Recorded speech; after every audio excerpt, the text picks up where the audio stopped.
অন্য বছরের তুলনায় আমাদের এবছর আম আচারটা একটু কমই হয়েছে। আগে একদিন বানিয়েছিলাম, তখন আমগুলো বেশ কাঁচা ছিল। তারপর আরও একদিন বানাবো ভাবলাম, একটা ভাই আম দিয়ে গেছিলো, তো কয়েকদিন রেখে দিয়েছিল বাড়িতে, যার জন্য একটু পাকা পাকা হয়েছিল। কাটার টাইমে মনে হচ্ছিল আম আচার ঠিকঠাক হবে, কিন্তু হওয়ার পর দেখলাম ঠিকঠাকই হয়েছে। যাই হোক, আমি আগের থেকে এমনি নর্মাল কড়াইয়ে মানে তেল না দিয়ে কিছু গোটা মশলা, মেথি, জিরে, শুকনো লঙ্কা এসব মানে গুঁড়িয়ে রাখলাম একটু। তো এগুলো লাস্টে দেবো, এখন দেবো না।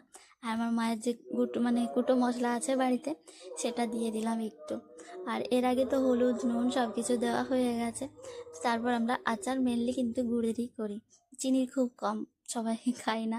কালারটা যদিও গুড়ের থেকে চিনিতে ভালো হয়, কিন্তু গুড়েও খুব একটা খারাপ হয় না। তো এই যে গুড়টা একটু গলে গেলে আমাদের বেলি গুড় দিয়ে আচার করা হয়।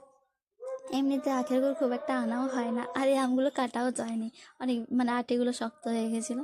তো ভাবলাম যে এইবারে এরকমই করে, আগের বারে কিন্তু একটু আলাদা রকমের হয়েছিল।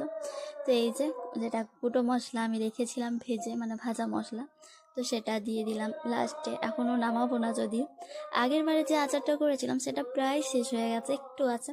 তো ভাবলাম এটার সাথে একটু মিলিয়ে দিই, তো তাহলে এটাও ভালো থাকবে। যদিও আমার আচারে জল দেওয়া হয় না, অনেক দিন পর্যন্ত থাকে, আর কালারটাও বেশ সুন্দর হয়েছে, খেতেও খুব টেস্ট হয়েছে।